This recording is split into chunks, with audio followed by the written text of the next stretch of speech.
d'improvisation Nouveau-Brunswick présente Catégorie libre.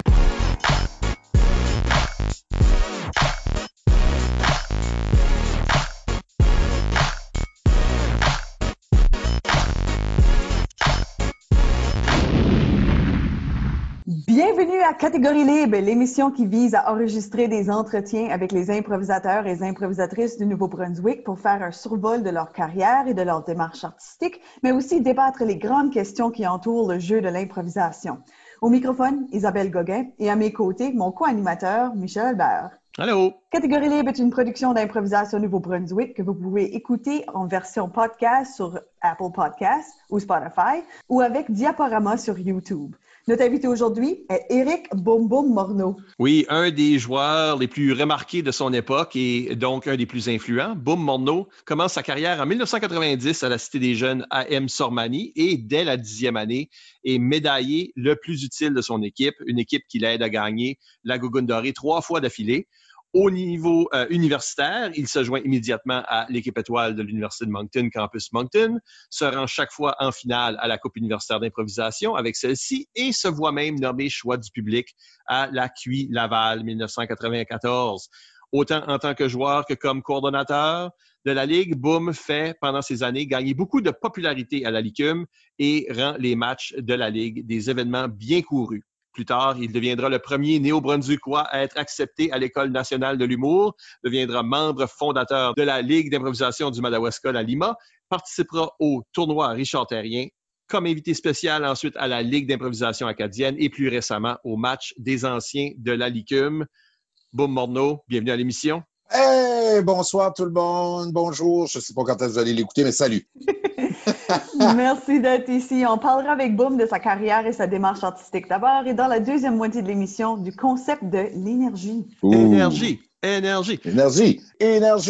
Ben, avant d'aller beaucoup plus loin, n'oubliez pas d'utiliser le hashtag ou mot-clic catégorie libre pour réagir à l'émission pendant que vous l'écoutez. Plusieurs d'entre vous ont déjà participé en nous suggérant des questions et nous les utiliserons tout au long de l'émission. Oh que oui, oh que oui. Oui, Michel. Boum. Isabelle, salut. Allô. D'abord, merci beaucoup. Merci de m'inviter à votre émission. Je suis bien content d'être là. Sérieux, là. Je fais pas semblant, là. Ben, c'est important pour nous de dépoussiérer des vieilleries puis faire sûr que... Puis sais-tu quoi? C'est correct. C'est une vieille poussière, puis c'est correct. Je suis content d'être là, puis on va dépoussiérer tout ça. On va mettre les barres CT puis les points CI. OK, ben... Whatever. Ben oui, dépoussiérons le premier chapitre. Go! Comment est-ce que tu as commencé à faire de l'improvisation, là? Comment ça commence pour toi, ça? Oh! Hey, ça, là, Michel, là, puis tu sais, en deuxième segment de l'émission, on va parler d'énergie. Hein. Je te dirais que c'est un mélange de ça. Je t'explique. J'étais un colon. Et puis... Était. Ben, peut-être encore aujourd'hui. Faisons la distinction maintenant. Ouais. Était, OK. Ouais. Ben, disons aujourd'hui colon mature. OK. Puis là, à l'époque, colon immature. Dans le fin fond, Michel, reculons très loin, c'est que à un moment donné, c'est même pas de niaiserie, c'est là, on courait dans le quartier Saint-Basile, non loin d'Edmundston, voir les filles. Ça niaise pas, là, c'est vrai. Là. Hey, on pédalait d'Edmundston jusqu'à Saint-Basile. Dans notre temps, c'était la fin du monde. Je veux dire, aujourd'hui, c'est même pas 10 kilomètres, là, ça se fait de rien. Mais dans ce temps-là, là, on embarquait sur nos vélos, on allait voir les filles. C'est là que j'ai fait la rencontre de Éric Lévesque, Bébite. Michel, tu te souviens sûrement de Bébite. Ça me dit quoi, là, ouais? Oh oui, Éric Lévesque, c'est un joueur d'impro qui jouait déjà pour la Polyvalente. Ce soir-là, puis je sais même pas si je devrais parler de ça, c'est qu'on s'est mis à faire une imitation des New Kids on the Block. OK? Là, on recule. Là, les New Kids on the Block étaient le band de l'époque. Là, veut dire, c'était les demoiselles se garochaient là-dessus. Toutes les filles capotaient sur New Kids on the Block. Nous autres, les gars, on tripait sur Rush. Tu comprends? Fait qu'à un moment donné, ce soir-là, on commence à faire full niaiserie là-dessus. Puis moi, je suis quelqu'un qui avait ou qui a encore, je sais plus, énormément d'énergie à dépenser. Je te dirais pas un TDAH jeune et puis hyperactif. Je pense pas, je suis jamais été diagnostiqué hyperactif. Par contre, je le pense, mais en tout cas, ça, c'est une autre histoire. Mais cette soirée-là, on a fait les fous, on a fait les bouffons. Puis Éric Lévesque, ce gars-là, me disait tout le temps, coudonc, Boum, ben, à l'époque, c'était pas Boum, c'était Éric. Tu devrais faire de l'impro, puis je savais même pas c'était quoi de l'impro, pour être vraiment honnête avec vous autres. parce que je connaissais zéro pin bar à l'impro, mais je savais que j'avais énormément d'énergie à gaspiller, je savais que j'avais envie de bouger, puis il me disait tout le temps, quand l'école va commencer en 10e année, quand l'école va recommencer, parce que c'était dans l'été, tu devrais t'inscrire. Puis c'est lui qui m'a poussé, jusqu'à ce que je prenne mon courage à deux mains, parce que ça paraît peut-être pas, mais je suis quelqu'un qui doute beaucoup de lui-même, qui est beaucoup anxieux, qui est nerveux, stressé, dans le sens que, tu sais, je devrais-tu faire ça? Je suis bon? Serais-tu bon? Serais-tu pas bon? Tu sais, les mille et une questions se passent dans ta tête, puis tout d'un coup, ben, tu t'aperçois que tu es assis au local D104 à Polyvalente, puis que tu as un coach qui s'appelle Albert Roy, puis qui saute d'une patte puis d'un autre, puis il se fait débouler dans les escaliers, puis je me dis, coudonc, où c'est que je suis rendu? Je fais la rencontre de Éric, je fais la rencontre de Alain Bossé-Piton, je fais la rencontre de Roy Lajoie, je fais la rencontre de tous ces gars-là, puis tout d'un coup, je fais partie d'une équipe à Polyvalente, puis dans l'espace, là, Michel, de même pas peut-être un mois, là, j'ai découvert une passion, j'ai découvert quelque chose que je savais qu'il allait m'amener très loin. Voilà. Ça répond à ta question? C'est la fin de l'émission. C'est ça. Merci d'avoir été là. Comme on dirait par chez nous, ça répond à ta question, machine? C'est un début de réponse. Ouais. Je veux dire, c'est une équipe que toi, tu as été amené. Vous êtes allé à plusieurs gogoons avec ça. Vous avez eu beaucoup de succès à ces gogoons-là. Toi, personnellement, tu as eu beaucoup de succès à ces gogoons-là. Oui.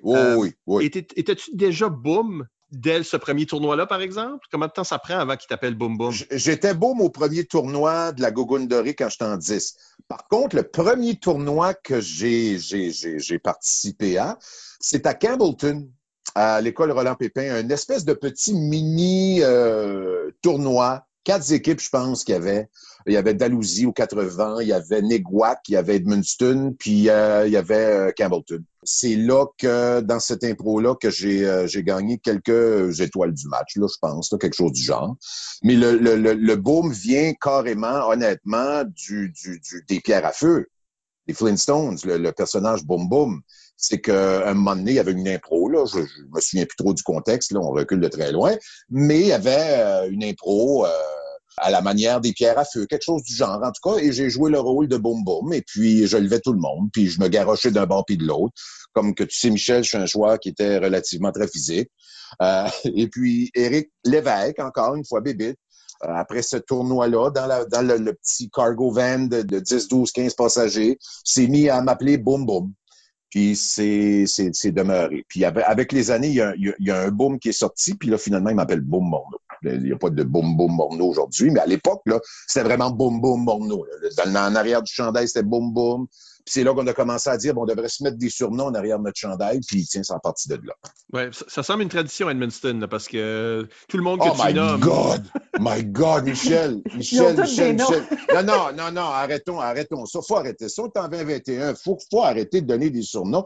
Je veux dire, écoutez, je vous explique. Je suis particulièrement très choyé et heureux de ne pas avoir hérité d'un nom d'une pièce de viande. Comprenez-vous? J'ai des chums qui s'appellent Burger, Saucisse. J'ai des chums. Non, je niaise même pas, c'est même pas drôle. La 3/4 des gens ont des noms de bouffe, des surnoms de noms de bouffe. J'aurais pas aimé m'appeler, exemple, Milkshake ou quoi de même. Ça fait que boum, là, je vais le prendre. Jambon Morneau. Non, mais tu n'avais un qui s'appelait Python, tu n'avais un qui s'appelait Bebite, tu n'avais un qui s'appelait Bert. Non, arrêtons ça. Je veux dire, écoute. Une chance pour Roy. Non, puis Roy, c'était quoi son nom? Il avait ça aussi. Ben oui, of course, c'est une tradition, Michel. Ouais. Mais pas juste en impro, c'est ça la joke.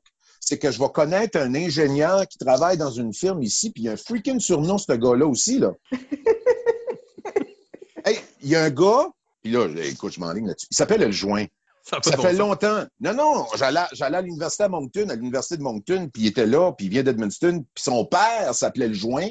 Fait que là, non, Michel, c'est de père en fils. Non, asti, écoutez, prends un recul, OK? Il y a des gens qui reprennent le surnom du père. Dans le Madawaska, je ne sais pas ce qui se passe ici. J'espère que toi, tu vas léguer ton nom à d'autres de la prochaine génération. J'ai une adolescente de 15 ans. J'ai essayé d'y donner mon nom. Boum, elle veut freaking rien savoir de ça. Ouais. Puis je la comprends. Tu sais quoi qui est drôle là-dedans, sérieux, comme il y a une petite drôlerie là-dedans? C'est que Michel Albert, qui est là, qui pose les questions, t'en as pas eu, toi. T'en es un des choyés ou t'en es un des oubliés. C'est soit que tu le prennes dans le choyement ou que tu le prennes négativement. Je suis bien content, mais c'est vrai que beaucoup de gens d'Edmundston, Bobble, Puce, C'est épouvantable. Moose, les noms qu'on se souvient en improvisation ont souvent, pas toujours, mais souvent un surnom, en tout cas. Alors, c'est épouvantable. Je pense que Mike a hérité du fait qu'on dit son nom complet. Ouais. C'est Michel M. Albert. Regarde, là-bas, c'est Michel M. Albert. Bon, ça veut dire que dans le fond, ton surnom, c'est Michel M. Albert. Michel M, ouais. Ouais. Mais retournons à l'impro. Oui. Laissons faire les surnoms du monde d'Edmundston. Là. On verrait savoir des autres. Mais c'est drôle pareil, hein, sociologiquement. Oui, OK, parlons de cette équipe-là qui a quand même eu beaucoup de succès. Et je veux savoir, moi, qu'est-ce qui était la clé de ce succès-là pour vous autres? Parce que toi, tu fais partie de comme 3 éditions, mais c'est un succès, là, c'est 7 gogoons en ligne, ça, au début. Il y a plusieurs facteurs, je pense, en tout cas, personnellement. Je pense qu'il y a plusieurs facteurs. Donc, on va pas nier le fait que Albert Roy, qui était un professeur à l'époque, qui avait une expérience en impro, qui avait joué de l'impro au Québec pendant plusieurs années d'enseignement et tout, a amené une dynamique, une énergie, une stabilité, mais aussi une rigueur. C'est-à-dire qu'on avait des pratiques 2 fois semaine, c'était des pratiques 2 fois semaine. On avait une game 1 fois par semaine. Ça veut dire qu'on baignait là-dedans quotidiennement. Tu comprends? On baignait là-dedans. Je me souviens, à cette époque-là, il y avait d'autres écoles, c'était qu'ils se formaient une équipe, mais ils n'avaient pas pratiqué pendant des mois, ou ils n'avaient pas pratiqué, ou il n'y avait pas de coach nécessairement, ou le coach c'est un parent, ou juste un prof d'école qui arrivait. Tu le sais, Michel, puis Isabelle, c'est un prof, pas d'expérience, il arrive là, OK, je suis un coach. Puis, oui, que c'est correct parce que ça prend des bénévoles puis plein de gens impliqués. Ça, je comprends tout ce côté-là. Mais il y avait une espèce de rigueur, tu sais, comme une discipline sportive, c'est-à-dire 2 pratiques, une game. On arrive à l'heure. Puis Albert, il était, tu sais, Michel, il était très strict de ce côté-là. Votre équipe, allait-tu pas comme se coucher de bonne heure même? Non, fallait se coucher. Puis il y avait de la discipline. C'était peut-être pas toujours bon, là. Entendons-nous là-dessus, tu comprends? Tu sais, comme, parce qu'à un moment donné, nous autres, on parlait aux autres équipes, non, on va se coucher, nous autres, non, on joue demain à 8 heures, Steve, nous autres, on est dedans, là, tu sais. L'autre affaire, je pense, qui était assez spéciale, c'est que dans notre région, on n'a pas de vocabulaire. Tu sais, on s'entend-tu qu'on n'est pas capable de s'exprimer. Fait que c'était quoi? C'était le jeu physique. Puis on bougeait beaucoup, on faisait beaucoup d'impro, tu sais, des espèces d'impro préparées, cachées d'un coin, on se lève de l'autre, on faisait des thématiques, on essayait d'être très physique dans le fin fond, tu sais.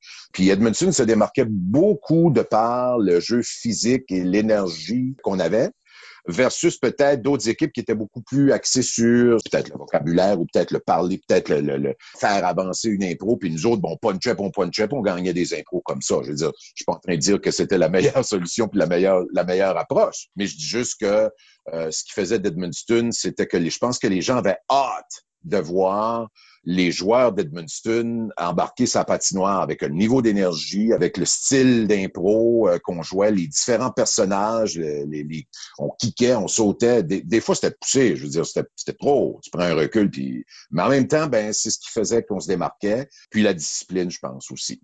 Je pense que c'est ça qui a fait que les 3 années que j'ai joué avec la polyvalente, puis la gogoune dorée, puis on prenait ça à cœur, puis tu sais, ces trophées-là, on les avait fait faire dans la région d'Edmundston, tu sais, puis parce que le premier tournoi, Michel, c'était pas la gogoune dorée, il y avait pas de nom, puis c'est le 2e tournoi d'impro scolaire qu'on est tombé avec le nom gogoune dorée. Puis aujourd'hui, ça dure encore, puis c'est un beau leg. C'est beau ce qui se passe aujourd'hui, tu sais, par rapport à ce qui se passait dans notre temps où on avait 0 budget, des écoles nous donnaient pas de budget. Si on mettait les chandails des joueurs de hockey, les vieux restants de chandails de joueurs de hockey, toutes parcés, toutes plein de marques de puck, de rondelles, là, ben on portait ça, puis on se lamentait pas, on s'est jamais plaint. Hey, j'ai un chandail de hockey, c'est donc bien cool, ça, tu sais, de mettre ça. Puis là, on s'est mis à écouter la LNI à la TV. Ah, bois, qu'est-ce que c'est ça, cette affaire-là? Tu sais, j'apprenais à découvrir ça, puis j'étais fasciné de ça. Fasciné. On va essayer de te ramener un peu en arrière à ce temps-là. On a contacté des gens qui ont joué avec toi. Isabelle, ça serait peut-être un bon moment de poser la question à Margot Pelletier. Ben Margot, justement, demandait à plonger dans ses souvenirs puis à se demander si tu te souvenais d'un tournoi d'impro au secondaire ou que tu disais tout le temps « Bonne année, Maurice ». Oh my lord, oui. Oui. Oui, je sais pas où, quand, comment, là, je ne sais pas trop. Mais ça, c'était dans un numéro d'humour que j'avais vu en quelque part, puis j'ai passé ma fin de semaine à crier, hurler Bonne année Maurice. Puis Maurice, faut faire attention, le R était très, très prononcé. C'était Bonne année Maurice. Puis je me souviens de ça. Mais dans quel contexte, là, c'est loin, là. Mais sacré Margot, oui. Elle disait, là, comme pour nous autres, Boom Morneau, c'était son énergie, puis il était drôle. Puis pour eux autres, elle le jouait avec Dalhousie, t'étais comme son joueur. Puis j'aimais beaucoup Margot. Margot avait des expressions faciales qui me jetaient par terre. Je trouvais que Margot, je me souviens très bien de Margot. Puis elle était tout petite, tu sais, puis elle était, tu sais, très, de ce que je me souviens, grande, tout petite, puis elle sautait d'une patte puis d'un autre, puis elle avait des mimiques qui, moi, qui ont demeuré avec ses beaux grands yeux bleus, si je me trompe pas, là. Je trouvais que c'était une excellente joueuse à l'époque avec Mireille, puis toute cette gang-là. Parce que t'as fini par jouer avec eux autres pour vrai à l'université. Fait que ben oui! Faisons le saut. Allons à l'université. Oui! Je pense que je vais le poser avec la question de Dédé Paulin. D'accord? OK. Lui dit, as-tu déjà sérieusement considéré faire un programme complet en art dramatique ou ce n'était qu'un prétexte pour faire de l'impro en attendant le prochain chapitre de ta vie, dans le fond? Hey, j'adore la question. Puis je sais même pas. Puis je pense pas. Je pense pas vraiment. Le fait que je suis allé en art dramatique, c'est qu'il y avait aucune discipline ou aucune matière. Il y avait rien qui m'intéressait de l'école. J'ai passé. J'ai pas gradué avec honneur, soyons honnêtes. Hein? Parlons des vraies choses. Mais je considère que j'ai quand même bien fait à l'école. J'ai échoué ma physique 2 fois, mais ça, la physique, je veux dire, je m'en sers pas aujourd'hui. Mais je sais qu'il y a des gens qui s'en serviraient, je m'excuse, je veux pas aller là. Mais ce que je veux dire, c'est que moi, je voulais aller jouer de l'impro pour l'Université de Moncton. Puis Michel, je vais toujours me souvenir, c'est toi qui m'avais poussé à un moment donné. Tu m'avais parlé, je me souviens, dans un tournoi. Mais la mémoire est que tu me disais, viens à l'Université de Moncton. On a toute une équipe, puis on est pas mal convaincu que tu pourrais même te rendre dans l'équipe étoile dans les prochaines années. Ça m'avait comme motivé à vouloir aller à Moncton. Puis de choisir une discipline universitaire. Tu vois, moi, j'ai fait 1 an en dramatique, puis la 2e année à l'université, je suis tombé dans le bac libre. Là, j'avais pas la rigueur et la discipline, Michel et Isabelle, de m'en aller en théâtre. Puis tous les gens qui sont en théâtre aujourd'hui, moi, je suis en admiration parce que c'est toute la discipline, apprendre des textes. Non, je veux dire, regarde, j'ai un profond respect pour ce métier-là, mais je pense pas que je serais devenu un acteur dans ma vie, simplement parce que j'avais pas cette rigueur-là, cette discipline-là. J'étais plus un laid-back kind of guy, puis aujourd'hui, peut-être ça n'a pas aidé, mais en tout cas, ce que je veux dire dans le fin fond, c'est que oui, Dédé a peut-être raison de ce côté-là. Moi, j'ai capoté mes 2 années universitaires parce que dans le fin fond, là, que tu y repenses, là, vivre ma première année universitaire, 17 ans, 18 ans, à l'extérieur de la région, puis me rendre à Moncton, c'était comme wow, puis j'étais tout seul, puis j'ai appris à connaître tout plein de monde, d'autres gens autres qu'Edmundston. Puis Michel Albert, je l'ai connu à l'université, non pas à Edmundston. Vous m'avez fait vivre des expériences incroyables. Vous m'avez invité à des fêtes, à des parties, je me souviens que je suis allé à plusieurs soirées, disons-le, bien arrosées, mais en même temps très, très, je m'en souviens encore, fait que c'était pas si pire que ça, là. Mais je vivais quelque chose de le fun, je vivais quelque chose d'extraordinaire, quelque chose que j'avais jamais vécu. Sortir de chez nous, rencontrer des nouveaux gens, rencontrer des Yves Doucet de ce monde, là, à un moment donné, je les regardais aller, les improvisateurs, je capotais. Rencontrer tous ces improvisateurs-là, autres que des gens d'Edmundston, moi, je capotais. Puis j'ai adoré ça. Mais il a raison d'aider en disant, ouais, peut-être que, tu sais, il est venu faire de l'impro plus que d'étudier, disons, à l'université. J'avoue. Pas fier de ça, dans le sens que, tu sais, si mes parents écoutaient ça aujourd'hui, ben là, tu sais, on n'aurait pas payé, tu sais, non. Whatever. Ben non, ça avait une valeur de ton bagage, ton cheminement personnel, là. Non, mais comprends-tu, Isabelle, c'est comme si tu étais dans la Ligue nationale, la Ligue nationale de hockey descendait dans la Ligue mineure, puis il venait te taper sur l'épaule, puis il disait, du potentiel, toi. Tu serais bon, toi, tu pourrais te faire, repêcher, recruter. Ben, tu sais, le jeune, là, qui a 17 ans, puis qui est comme, tabarouette, le monde aime mon style, puis il me verrait jouer de l'impro à l'Université de Moncton. Wow! Hey, ça, c'est quelque chose. Puis moi, c'était ça. C'était ma Ligue nationale, dans le fond. T'sais. Ça a l'air banal, mais c'était ça que c'était. Ils font la même chose avec l'équipe de hockey. C'est même qu'ils vont recruter des étudiants universitaires. La seule différence, c'est qu'il y a moins de bourses. Il n'y a pas de bourse. Oui, il y a ça aussi, mais c'était jamais à propos de l'argent, Michel. Parle-nous de l'expérience universitaire. avec qui tu as joué, puis un peu comment tu t'es démêlé là-dedans, parce que tu es vite devenu aussi une vedette là. Ben moi, je suis arrivé là, je connaissais quelques personnes. Pas beaucoup. Quelques personnes qui avaient joué dans les écoles. Les Margot de ce monde, là, comme on a parlé, tout ça. Après ça, Alain Basque à Campbellton. Puis là, on s'est tous retrouvés à faire partie de 4 équipes différentes. Là, j'ai rencontré Yves Doucet, j'ai rencontré Nathalie Lévesque, Mireille, Michel Thibault, j'ai rencontré toi. Schwinn était là. Non, il y en avait plusieurs. Là. Dédé. Hey, je regardais ces gars-là, je me disais, wow! Puis je savais pertinemment bien que ces gars-là et filles-là allaient m'aider à augmenter mon niveau comme joueur, mon niveau d'intensité puis mon niveau de créativité parce qu'ils me mettaient au mur, tu comprends? Ils me poussaient à donner le meilleur de moi-même. Imagine si j'avais été avec des joueurs, puis là, je veux pas être méchant quand je dis ça, mais quelques joueurs non influents qui tu sais, comme on a vu, qui étaient peut-être plus ou moins bons, ça m'aurait pas amené où ce que j'étais. Dans le sens que là, je voyais tous ces joueurs-là jouer, c'était tous des bons joueurs. Alors moi, là, quand je partais de ma première année, j'étais en résidence, puis que je montais la petite côte pour me rendre au Frolic, bistrot le Frolic à le temps, je me disais, là, faut que tu performes, là, Eric, parce que c'est tous des grands performers, c'est tous des grands improvisateurs, puis t'as de quoi prouver. C'est grâce à eux autres. Moi, ma rencontre avec ces gens-là, j'étais en extase. C'était les plus grands joueurs d'impro. Puis là, les vieux de la vieille venaient faire des tours dans le temps. Les Luc Leblanc, les Robert Gauvin, les Éric Thériault, En tout cas, j'en oublie, là. Je sais que j'en oublie plein, là. Je voudrais pas vexer personne, mais ce que je veux dire, c'est que, hey, là, moi, j'étais là, le petit cul, première année universitaire. J'étais au Frolic. Le monde buvait de la bière en nous écoutant. C'était jamais vu pour moi. Non, tu sais, c'était spécial. C'était vraiment, vraiment spécial. C'est les plus beaux moments. C'est des très beaux moments. Première coupe universitaire, Laval. Oh my God, Laval. Oh. Ben oui. Laval 94. Pour moi, oui. Un cauchemar personnel. Pour toi?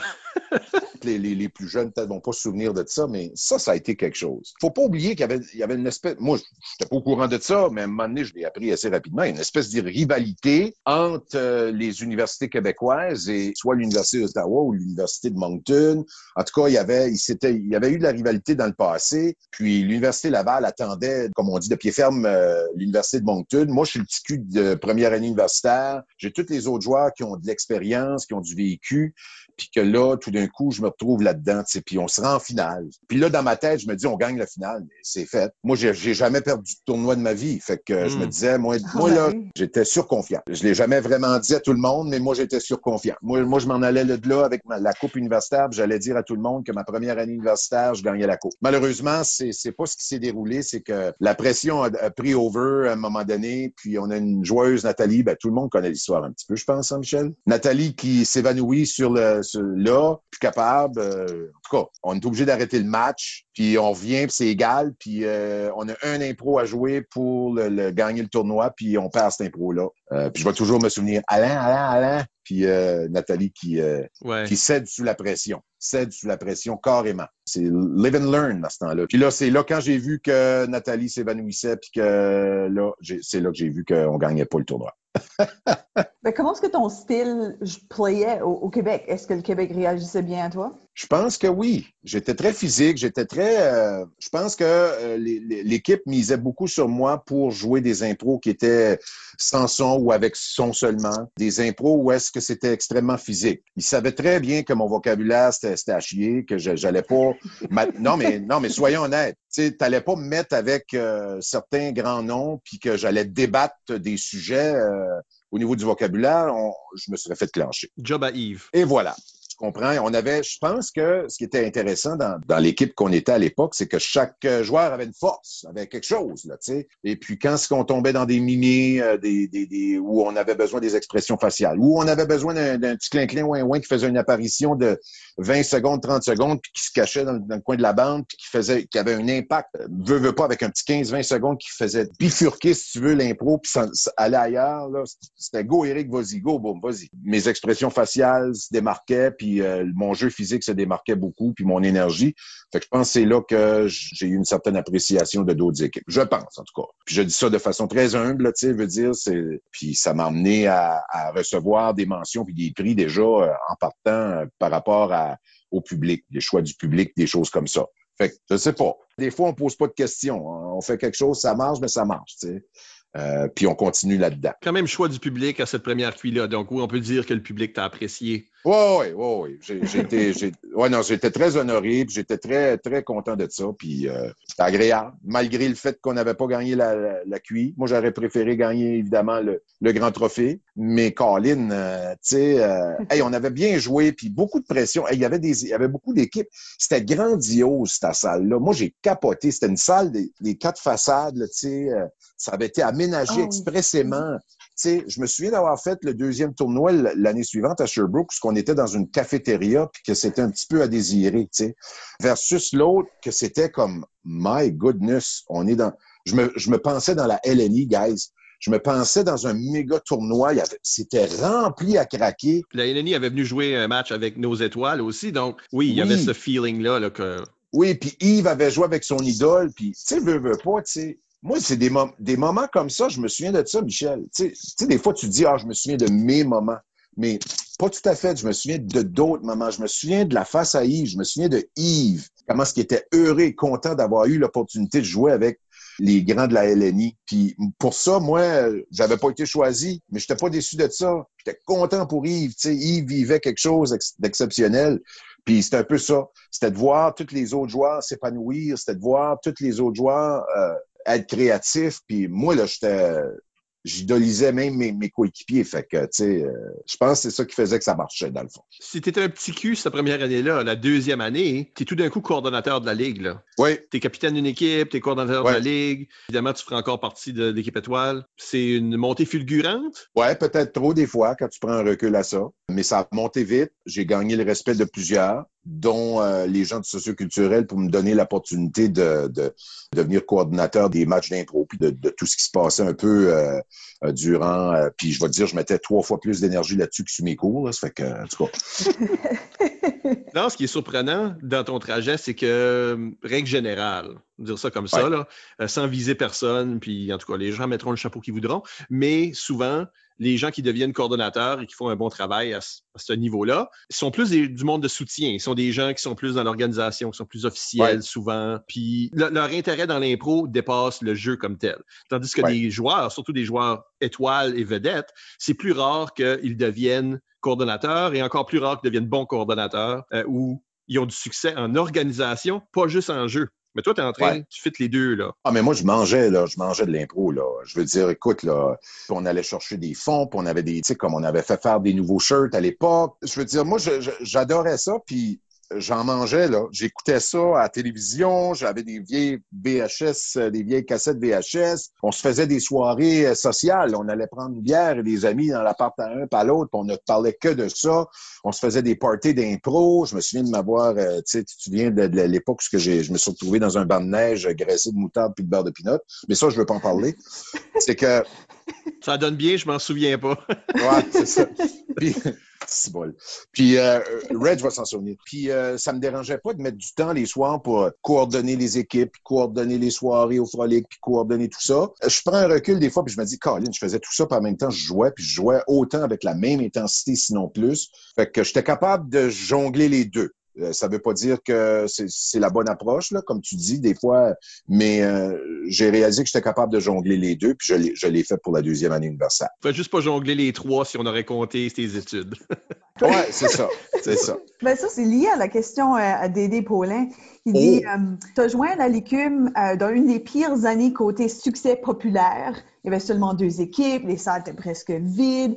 L'année suivante, tu t'es beaucoup impliqué à redonner une popularité à la Ligue. Bien que son impartialité ait souvent été questionnée, est-ce que tu crois que l'arrivée de ton fan club a créé l'engouement pour que la Ligue existe pendant des années et des années? Ah, ben, peut-être. Mais moi, j'étais du type à appeler mes chums, là, puis de leur dire, non, tu viens, toi, là, mercredi soir, là.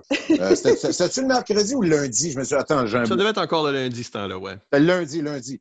Mais moi, j'appelais mes chums, là. J'appelais mon monde, là. Parce que je me disais, non, on remplit la salle. Hey, je me souviens qu'à un moment donné, les Aigles Bleus, là, ils se donnaient rendez-vous, venir manger des wings puis voir l'impro, là. Après ça, j'avais recruté mon ami que je considère mon frère from another mother, Serge Parent. que lui, il t'avait toute qu'une voix, là, tu sais, une voix, là, tu sais, puis il prenait un cours au CCNB de Dieppe, lui, à l'époque, en radio, puis je disais, non, toi, on a besoin de toi pour animer, là, tout ça, c'est ta voix qu'on veut, là. Après ça, tu sais, amener, tu sais, tout plein de monde, là, toi, tu vas être un DJ, t'es bon dans la musique, là. C'est tout de l'entourage de gens que je connaissais. Honnêtement, là, s'il y a une chose aujourd'hui, pourquoi je réussis dans le métier que je fais, c'est que j'ai toujours su bien m'entourer. C'est-à-dire que il faut donner le crédit à qui ce que ça revient. Ça revient pas toujours au coordonnateur. Le coordonnateur avait le leadership de dire c'est lui qui va animer parce qu'il est bon puis il a une belle voix. Fait que là, les gens disaient waouh, c'est un méchant bon animateur. Je pense que j'ai tout le temps été capable de bien m'entourer. Puis dans ce temps-là, ben, pareil, ben, tu veux pas. Mais ce que je veux dire, c'est que, puis en même temps, ça donne l'opportunité à tout plein de gens autour de s'épanouir puis d'essayer de faire quelque chose. C'est comme Bubble était venu, lui, il s'intéressait à l'impro. On a emmené Bubble, il a commencé à s'intéresser à arbitrer, puis ben, on connaissait toute son histoire. Fait que tu sais, c'est tous des gens comme Serge, il fait des propriétaires d'une radio aujourd'hui, mais ses premières opportunités d'animation, ben, il les a faites à l'impro, tu comprends? Fait qu'on allait chercher, on allait cibler des choses comme ça. Fait que je pense qu'on a travaillé fort. Mais j'étais pas tout seul là-dedans, là. Tu sais, j'incitais les autres joueurs à amener du monde. Puis je leur disais, regarde, toi, amène tes chums, amène ta blonde, amène ci, amène ça, tu sais, puis venez. Puis là, en plus, le Frolic, ce qui était intéressant à l'époque, c'est qu'ils collaboraient. Valmont, tous ces gens-là, à l'époque, ils collaboraient avec nous autres. Puis là, à un moment donné, on avait des spéciaux sur des pitchers, puis on avait des spéciaux sur les wings, puis des ci, puis des ça, puis on s'est mis à attirer du monde. Les blondes des gars puis les chums des filles venaient, fait que là, il amenait une personne ou deux, puis là, on s'apercevait que le Frolic était rempli à craquer. Puis dans mon temps, la deuxième année, puis même première année, la mi-première année, rempli à craquer là-dedans. Là. Moi, je capotais. Là. C'était beau de voir ça parce que les gens étaient prêts à rire. Fait que quand on embarquait sa patinoire, puis on commençait, la réaction était à 100%. Les gens écoutaient. Tu en avais tout le temps 2-3 cocombes là, qui écoutaient pas. Là. Mais ça, ouais. Ça, on y a fermé la trappe assez vite. On avait une bonne facilité de s'amuser avec ces gens-là. On le prenait pas trop au sérieux. Mais en même temps, c'est des beaux moments de... Je me souviens, là, on regardait par la porte, on avait une petite loge en arrière, j'ouvrais la porte. Moi, je venais ses nerfs, je venais primer, je venais craquer, je sautais d'un bord puis de l'autre. L'adrénaline ouverte au fond, là, j'ouvrais la porte, puis j'espérais que la salle était pleine. Parce que chaque fois que j'ouvrais la porte, je la slidais, je me sortais un œil, je me disais, yes, le tabarnouche, c'est rempli de monde. Puis moi, plus que du monde, plus que c'est motivant. Jouer en avant de 4 personnes, vous le savez autant que moi, des fois, c'est comme, ça te demande encore plus d'énergie, encore plus de vouloir que de se virer de bord puis de regarder une salle bien pleine puis qui sont juste comme ils attendent un punch, ils attendent quelque chose, tu sais. Je vais tout le temps m'en souvenir. OK, allons à cette deuxième QI-là, la cafétéria de Sherbrooke. Hey, ça, c'était épouvantable. Parle d'un tournoi mal organisé. Ils ont fait leur express, si on veut, c'est qu'ils ont fait un tournoi pendant leur March Break. Right. Fait qu'il n'y a personne. Il n'y avait pas énormément de gens. Il y avait d'autres équipes qui jouaient, mais il y avait des équipes qui favorisaient d'autres équipes du Québec. C'était pas évident, celle-là. C'était vraiment un tournoi qui était vraiment, mais vraiment pas évident. Je vais tout le temps m'en souvenir. Mais le fun, on a eu du fun avec Régent Claveau à l'époque, Pascal Gervais. C'était tous des gens qui avaient sensiblement le même style, même énergie que je pouvais avoir. Là, tu sais. On a eu Pablo, je me souviens de plein de monde. On avait organisé un autobus rempli de monde. On l'avait fait pour l'année aussi avant. C'est pas rien, ça, là, organiser un autobus de fans qui veut voyager 40-50 personnes dans un autre autobus pour venir nous voir jouer de l'impro. Moi, ça, là, ça me fascinait, là. C'est comme un fan club qui te suit et t'étais comme tabarouette. C'était vraiment agréable. Ça nous a donné une mauvaise réputation pour plus tard parce que les équipes aimaient dire « Ah, l'autobus de... » Mais en réalité, nos autobus avaient souvent comme... Ben là, il fallait arrêter Edmundston, ramasser l'équipe d'Edmundston. Puis, tu sais, c'est plein, mais c'est pas toutes des fans mais finis. c'est que souvent, à l'époque, il y a eu des temps où il y avait certains matchs qu'il n'y avait pas de juge, c'était le public qui votait.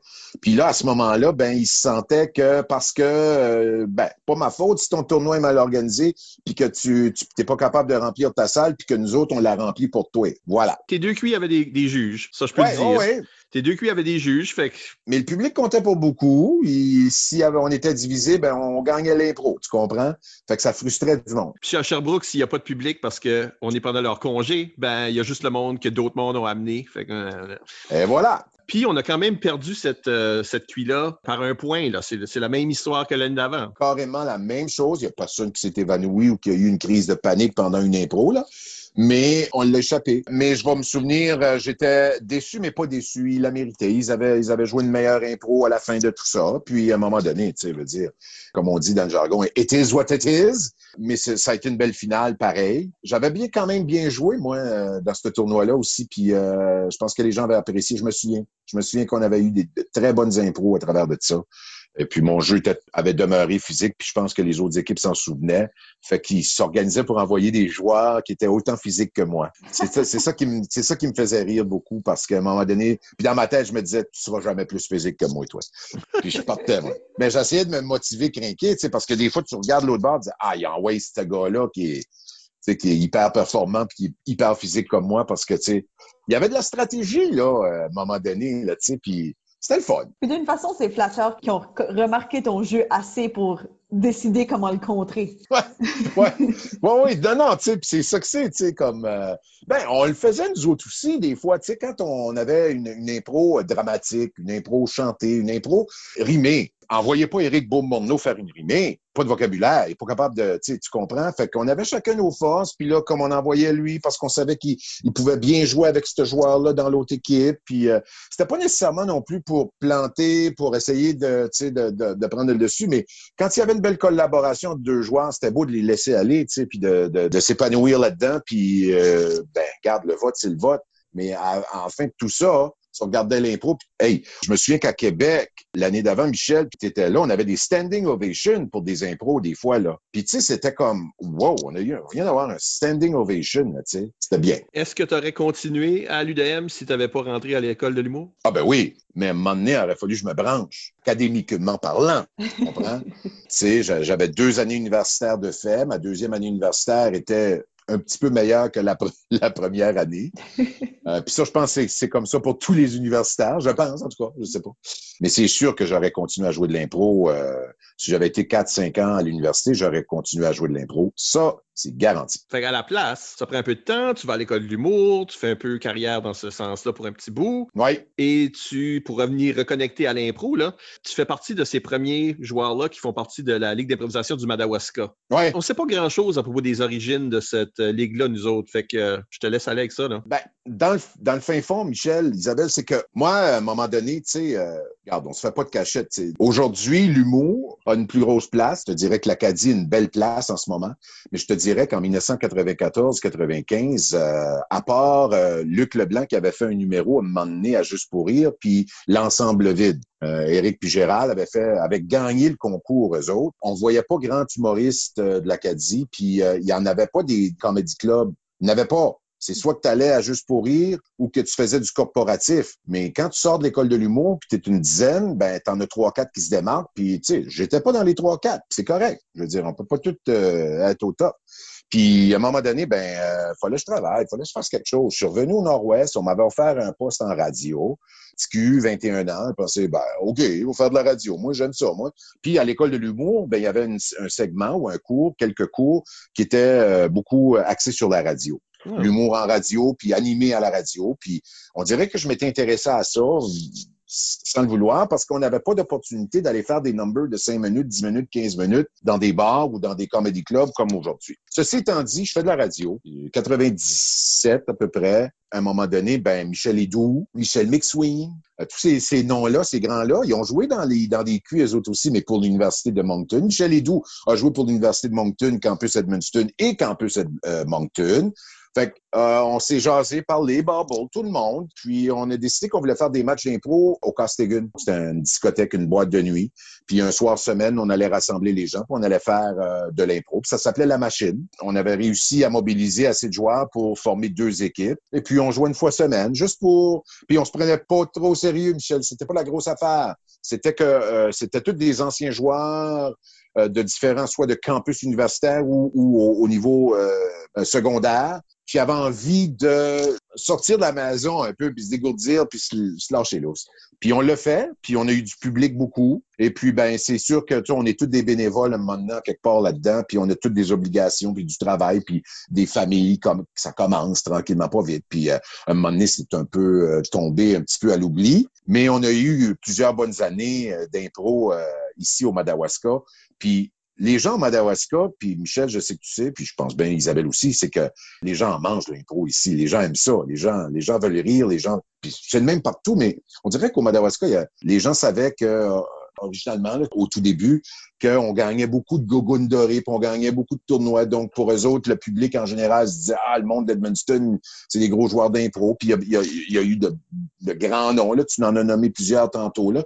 Fait que ça a fait en sorte que, tu sais, on a fait cette petite ligue-là, puis on a joué un petit peu à l'université aussi. On a joué un petit peu ici au Costegun. Et on a vu les joueurs de la machine là, au tournoi Richard Terrien, qui est un tournoi qui a été organisé pendant plusieurs années chez vous. Et tu faisais partie de la flotte dans ce temps-là aussi. Là. C'était un beau tournoi, ça. C'était bien. Ça avait été bien. Puis aujourd'hui, je pense pas que ça existe, ce tournoi-là. Là, mais pendant bon nombre d'années, là, ça attirait énormément de gens. Des équipes de partout en Acadie venaient jouer, puis c'est bien déroulé. Ouais. Tu deviens surtout un joueur là, qui apparaît ici et là pour la majorité des gens. Tu as fait un match d'Alia, tu as fait un match des anciens plus récemment. Tu sais, des fois, tu aurais pu apparaître un improvisateur, tout ça. Comment est-ce que c'est là, de vivre? Tu sais, comment passionné que tu étais de jouer aussi sporadiquement là, comme ça? Ouais, ben c'est plus difficile là, sporadiquement.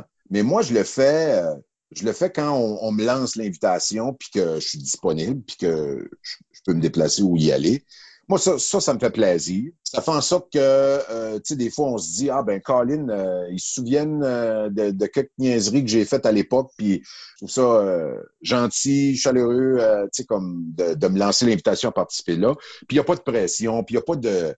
J'y vais, puis je joue une ou deux impros. Je regarde les autres jouer, puis je suis encore en extase de regarder ces joueurs-là jouer encore aujourd'hui, puis être aussi bons encore. Puis les nouveaux jeunes joueurs, c'est extraordinaire. Je veux dire, moi, je regarde ces jeunes-là aller, je suis comme « wow », c'est autre chose. On est rendu ailleurs, puis c'est juste que dans le fin fond, ça me fait un petit velours de savoir que j'ai contribué à ça à un moment donné, en quelque part. T'sais.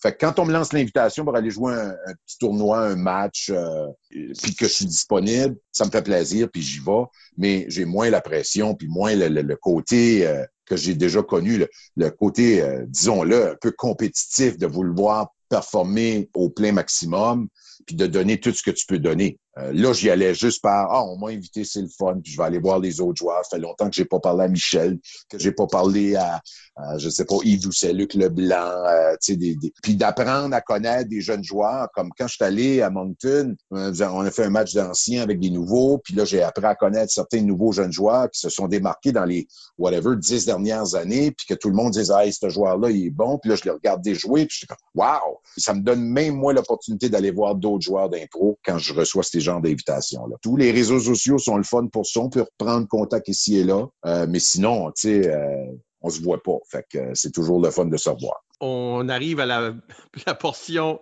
questions éclairs. Il nous reste juste des questions de Michael Plourde. Oh my God! C'est toujours les meilleures questions, tu sais. Ou les pires.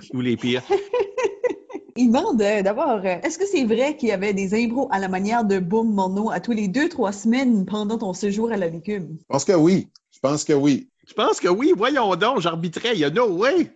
Il y en avait-tu ou il y en avait pas, Michel? Ben, qu'est-ce que tu veux dire par ça? Ben, c'est-tu inofficiel? C'est-tu genre des joueurs qui se prenaient leur occasion de le faire? Oh non, je pense que c'était plus les joueurs qui prenaient l'occasion de le faire. Puis après ça, tout le monde disait « Ouais, t'as joué un impro à la manière de Boom, je pense. » Je pense que c'était plus ça que c'était pas sur le carton à la manière de Éric Beaumorneau. Mais c'est parce que je pense que Bob, en tout cas peut-être qu'il fait référence au fait qu'il y avait certains joueurs qui auraient peut-être bien voulu avoir la folerie ou l'énergie que j'avais, mais qui l'avaient peut-être plus ou moins. Puis ça, je dis pas ça de façon méchante, là, je dis juste que le niveau... j'avais un niveau d'énergie un petit peu peut-être sky high. Quand est-ce qu'un Pablo Montreuil grimpe les poteaux puis des choses comme ça serait-tu à la manière de Bob Morneau? Dirais-tu que ça, c'est dans ton esprit, ça? Probablement, oui. Probablement. Des fois, je me disais, coudonc, il se moque-tu ou qu'il m'idolise? C'est quoi son problème, là, lui? Non, c'est pas vrai. OK. Une dernière? Oui, il demande, c'était quoi la clé de ton succès pour les impros de catégorie dramatique? Ah, Éric puis les dramatiques. Ça a jamais... C'est très sarcastique, cette question. Okay. Mais c'est en effet Bubble qui la demande. Hein. Ouais, c'est vrai. Ben, c'est parce que j'étais pas capable de jouer des impros dramatiques. Puis autant que je voulais jouer des impros dramatiques, don't get me wrong, parce que jouer une impro dramatique, ça prend un sacré bon improvisateur. Okay? Parce que on joue l'émotion. On dirait que moi, je me mettais de la pression. Je disais, OK, là, ça va pas bien. On m'a donné un caucus, on m'a mis dans un contexte, je sais pas, moi, tu sais, un personnage qui vit une séparation, je sais pas, quelque chose de bien difficile. Le sifflet part, j'ai l'expression, ça va pas bien. On commence l'impro tranquillement.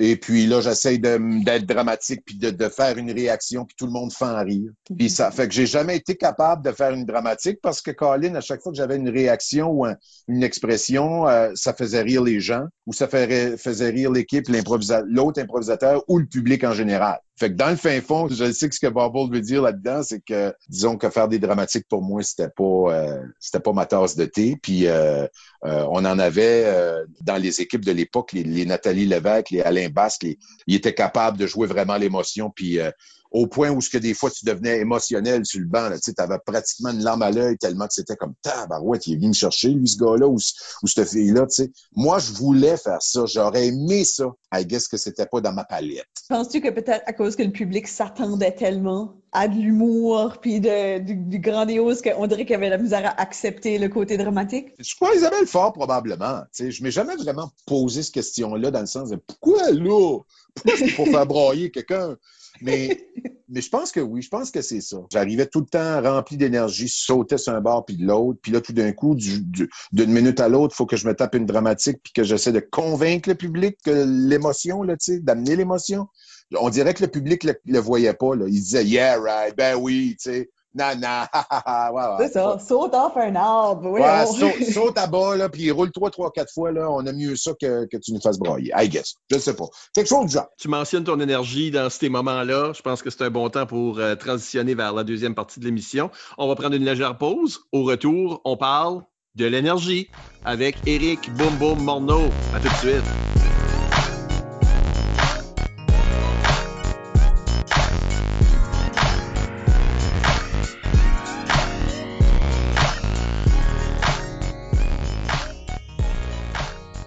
On est de retour. Michel Albert au microphone avec Isabelle Gauguin. Allô? Et Boum Morneau. Hey! Excusez.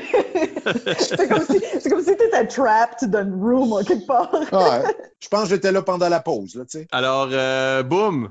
Oui. On parle d'énergie. T'es supposé. Oui. Je dis pas que t'es un expert. On a toutes des opinions sur l'énergie. Non, je ne suis pas un expert sur l'énergie. Mettons ça de même. Lançons-nous dans le sujet avec une question. Oui, ben sur Facebook, Isabelle Godin demande l'énergie, ça vient de qui? Est-ce que ça vient du joueur, de la foule, de l'arbitre, les officiels? Toutes ces réponses? Oh, belle question.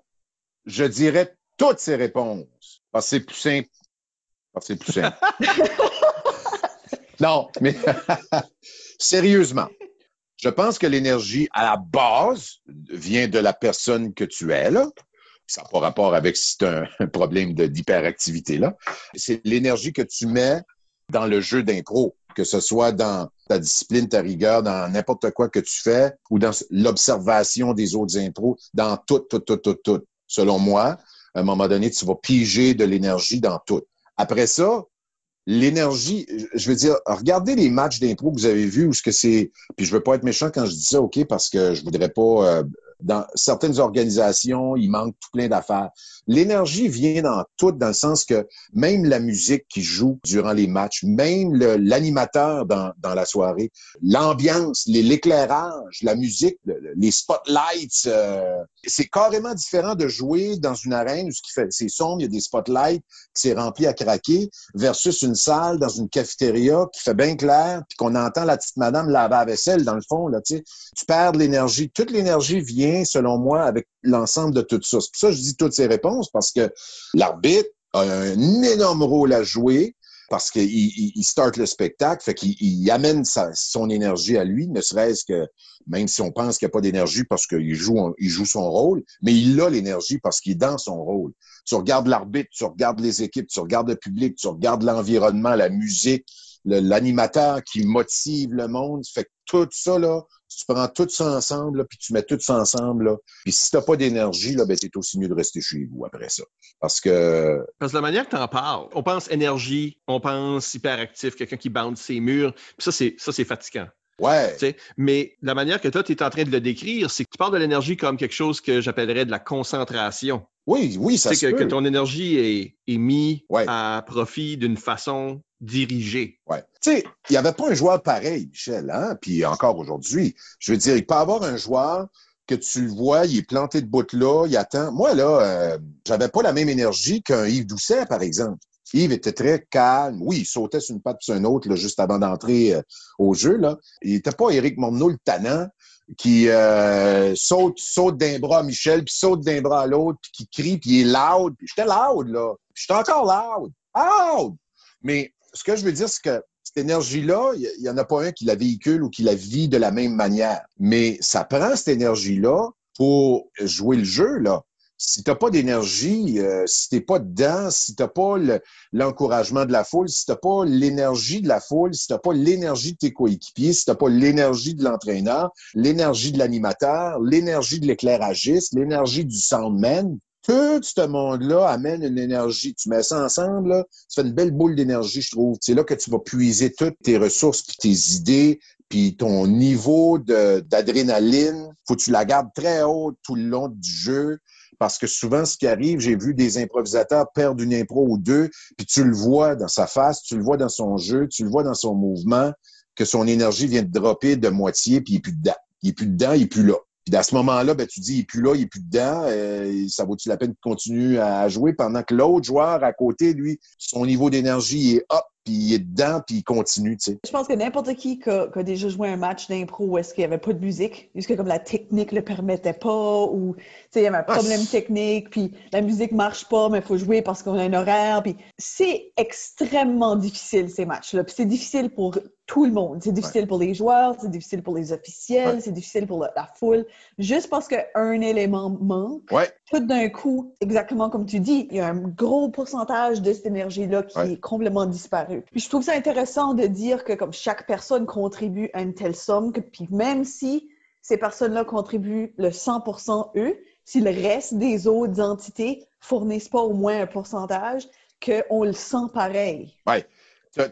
C'est excellent ce que tu dis parce que il y a certaines gens qui voient l'impro comme un jeu, puis je joue l'impro, puis je vais développer des personnages. Moi, je le voyais beaucoup comme un spectacle. Pour moi, c'est un spectacle. Puis oui, je voulais de l'attention. Don't get me wrong. Si on joue de l'impro à un moment donné, quelque part, c'est parce qu'on veut que les yeux soient rivés sur soi-même. Je dis ça de façon très humble. Je parle pas d'être selfish, mais j'avais ce besoin-là, moi, de me faire voir, remarquer. Je l'ai toujours. Je le perdrai jamais. Je pense pas. Je suis un extraverti. Mais moi, je la perdais, cette énergie-là, si que il y avait pas tout l'ensemble du spectacle. Prenons un spectacle de musique, un artiste. OK, il a composé une chanson. Lui, il s'en va sur scène, il a besoin d'énergie. Qu'est-ce qui va y amener toute l'énergie? Toute l'équipe qui travaille avec lui. Lui, là, c'est un chanteur solo. Il est solo, lui, sur la scène. Puis la madame, elle va idoliser le chanteur qui est en solo. Mais souvent, des fois, la petite madame, peut-être qu'elle réalise pas qu'il y avait un soundman, un technicien de son, qu'il y a un gérant, qu'il y a quelqu'un qui vient qui a accordé sa guitare. Je sais pas, moi, là. Un éclairagiste, ouais. De tout plein de gens autour de lui qui l'ont mis sur un piédestal, tu sais. Fait que moi, quand j'étais sur un piédestal, c'est-à-dire que quand je prenais de la place, quand je gagnais la première étoile, j'ai toujours été reconnaissant que pourquoi j'ai gagné la première étoile, c'est à cause de mes coéquipiers qui m'ont donné de la place, qui m'ont laissé passer au travers puis sortir un punch ou faire un personnage qui allait se démarquer, que j'ai toujours été reconnaissant de l'animateur, que quand il me présentait là, au début de la soirée, là, mesdames et messieurs, le numéro 9, Éric, boum, boum. Tu comprends-tu? Il y avait l'énergie. Hey, Christy, quand l'animateur t'annonce, là, avec ça, là, avec tout le power, là, hey, tu rushes-tu pas en dedans? T'es comme, boire, je suis une star, moi, là. Yeah, je m'en viens, là. Je suis là, moi, là. Je m'en vais, là. Je saute sa bande, là. Je suis rempli d'énergie. Ben, pensez au match, il n'y a pas d'animateur, puis que c'est le professeur ou quelqu'un qui ramasse le micro et dit, bon, là, je vais vous présenter les joueurs. Tony, John, Michel, Paul, puis Véronique. Venez-vous-en! On n'a plus le même niveau d'énergie, là. On s'entend-tu, tu sais? Puis l'arbitre, il joue un rôle. C'est tellement important. C'est le showman. C'est lui qui va dicter comment est-ce que ça va aller. Fait que son niveau d'énergie, là, même s'il est grognon, là, puis qu'il joue son personnage, ben, il est là, lui. Puis moi, j'étais feedé par ça, là, comme carrément. Ça veut dire que mon énergie, moi, personnellement, j'allais la puiser des autres. Je prenais l'énergie de tout ce monde-là, puis je la rentrais en dedans de moi. Je sais pas si vous comprenez un peu ce que je veux dire, mais j'allais chercher tout l'ensemble de toutes ces énergies-là, puis j'en faisais une belle petite boule d'énergie, une petite boule, là, comme on dit, puis là, je te gobais ça, cette boule-là, puis je me lâchais l'os. Des fois, même, le monde disait, oh, comme tout le pompon, là, boum, là, c'est quoi, là? Mais c'est là que j'allais tout chercher ça, t'sais. Tout le monde est différent, là, t'sais. Tout le monde n'a pas la même façon d'aller chercher son énergie. Mais mon Dieu, que moi, j'y allais, en tout cas. Ben, je pense que ce qui est intéressant avec le rôle d'arbitre, c'est le fait que c'est aussi être un petit peu un gestionnaire de cette énergie-là. Absolument. Parce que tu as quand même un certain contrôle sur l'écriture du match. Tu sais dans quel ordre tu vas présenter des thèmes, tu sais dans quel ordre tu vas présenter des catégories. Oui. Puis ça, c'est aussi gérer l'émotion puis l'énergie du public puis des joueurs. Tu sais, de faire, bon, on va faire une impro que je sais qu'il va être très, tu sais, là, peut-être triste, peut-être basse énergie, peut-être très verbomoteur, mais comme, tu sais, là, de quoi de dramatique puis le lourd. Ben, comment est-ce qu'on peut balancer ça pour ensuite rendre ça utilisable pour le public? On perd pas, on fait pas 6 dramatiques de fil. C'est aussi une question de rythme. Si tu niaises, si l'arbitre niaise, les joueurs perdent du momentum, les joueurs sont impatients de pouvoir aller jouer. Donc, tu as une responsabilité. On dit un contrôle, mais tu as une responsabilité aux joueurs. Ce que j'aime vraiment de ce que Boom raconte, c'est que l'énergie, c'est une valeur partagée. Oui. On a chacun notre part à faire. L'énergie, ça... C'est quoi, là, en physique, là? Je ne demande pas à bonne personne. Sorry, ouais, va pas là. Je viens de te dire, j'ai répété en physique 2 fois polyvalente. Va même pas là. Mais en physique, il n'y a pas d'énergie qui peut être perdue. C'est juste transféré. Elle est juste transférée. Donc, pour nous autres, c'est la tâche à tout le monde dans le match, incluant le public, de se transmettre cette énergie-là. Ouais. Et toi, tu as reçu de l'énergie du maître de cérémonie. Là, tu l'utilises. Ouais. Tu l'envoies au public. Le public, ça les fait rire. Eux autres renvoient cette énergie-là à toi pour la prochaine fois. Exactement. Tout fait partie. Donc, ton joueur, là, qui a downé après 2 impros, qui a perdu, il est en train de drainer tout le monde. Ouais. Lui, il n'est plus en train de projeter de l'énergie, puis il est en train de drainer. Comme l'énergie va dans la mauvaise chose. Ouais. L'énergie va dans sa dépression, va dans son sentiment de défaitisme. Je suis d'accord. Souvent, quand on parle d'énergie, on a souvent tendance à penser à de l'énergie physique. Bouger, sauter, se garder le cœur pompé, comme on dit, là, tu sais, comme j'ai de l'énergie, mais moi, je le vois pas nécessairement comme ça. Moi, oui, j'étais comme ça, je bougeais beaucoup, je sautais, mais c'est un besoin de gaspiller ou de dépenser de l'énergie, tu comprends? Mais avoir l'énergie, c'est mental, je trouve, beaucoup, parce que, tu l'as dit, tu perds 2 impros d'affilée, puis automatiquement, notre cerveau, notre mental, il est défaitiste, il est découragé, il est en plat, nomme-le comme tu le veux, là. Puis c'est dur de remonter la pente après, d'essayer de reprendre ce niveau d'énergie-là. C'est comme n'importe quel être humain dans la vie de tous les jours, tu sais. Une journée, ça va super bien au travail, avec la famille, puis le lendemain matin, il arrive n'importe quoi. Je sais pas, moi... N'importe quoi. Il arrive un petit quelque chose qui te draine un petit peu, qui te rend un petit peu moralement triste ou quoi que ce soit. Fait que cette journée-là, c'était pas une bonne journée, puis ton niveau d'énergie est très bas, puis tu te sens pas bien, puis c'est... Bon, en impro, tout rentre en ligne de compte, je trouve. Souvent, on m'a invité à jouer des matchs d'impro ou à participer à des équipes d'impro au Québec, c'est à Notre-Dame-du-Lac ou des choses comme ça, alors qu'ils jouaient dans un coin de bar où ce que personne écoutait, puis que, non, boum, t'es bon, tu devrais venir jouer là. Puis je leur disais, non, mais pourquoi tu veux pas jouer avec nous autres? C'était pas que je voulais pas jouer avec eux autres, c'est que l'environnement, la soirée en tant que telle, n'allait pas m'amener l'énergie que j'allais avoir de besoin pour performer comme un bon joueur d'impro. J'allais être assis là puis dire, qu'est-ce que je fais ici, assis dans un coin d'un bar? Gringo, ça brosse, puis là, l'autre écoute pas, puis la femme, elle crie, puis l'autre flirte avec l'autre, puis on se pose avoir du fun ici, puis je le sais que je serai pas dedans, tu comprends? Je le sais que je serai pas là. Si je m'investis dans quelque chose, je vais m'investir à 100%.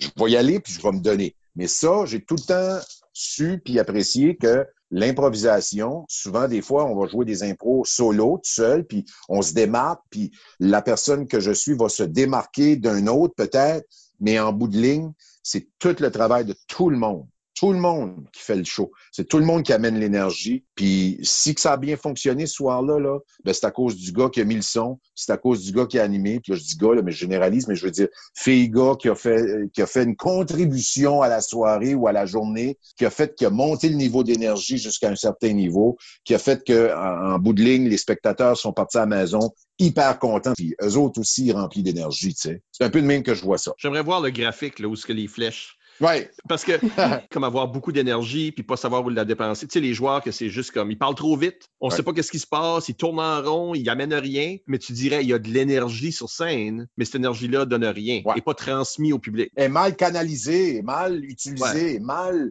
Puis ça, c'est très difficile pour chacun des joueurs. Puis si t'as pas des bons gens autour, puis des bons coachs, puis des bonnes personnes, des mentors, des gens qui vont dire, regarde, toi là, t'as de l'énergie, mais tu la canalises pas aux bonnes places, puis tu fais pas tel...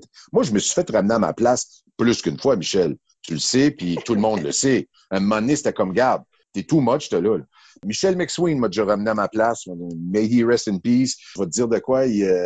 C'est un homme qui m'a dit, hey, Claude, calme-toi le pompon, tu sais.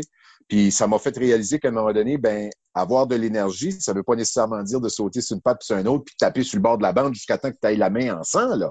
Tu sais, parce qu'à un moment donné, moi, je me souviens, un jeune, Albert Roy, notre coach, comme je vous ai dit en début d'émission, c'était de la rigueur, c'était go, go, go, puis là, faut que tu tapes sur la bande, faut que tu sois de bonne humeur, vous autres, vous êtes pépé, pépé, nous autres, pas pépé, tu sais, toutes ces petites chansons-là. Ben là, c'est ça de l'énergie? Pas vraiment. C'est une question que j'avais du début parce que une des choses qui me dérange quand j'arbitre, c'est des équipes, et tu vois beaucoup ça avec des équipes jeunesse, par exemple. Oui. Peut-être parce qu'ils n'ont pas encore appris à rassembler leur énergie en début de match, mais qui font toutes sortes d'affaires, puis tu sais, là, la présentation des joueurs, le monde font des culbutes, puis toutes sortes de choses. Puis moi, je suis comme, pouvez-vous comme garder cette énergie-là pour la game? Ouais. Parce que tout de suite, ça vaut rien, ça, là, en coulisses. Ouais. Mais peut-être qu'eux autres ont besoin de ça pour générer cette énergie-là, pour se mettre dedans en partant. Exactement ce que j'avais de besoin, moi, quand j'ai commencé, Michel. Je le faisais, ça, comme là. Ça. Ben voyons, je sautais sur la bande, puis je me faisais rouler 3-4 fois, puis là, le monde riait, fait que je me disais dans ma tête, je suis drôle. Ah, mon Dieu, que je suis drôle. But, en grandissant,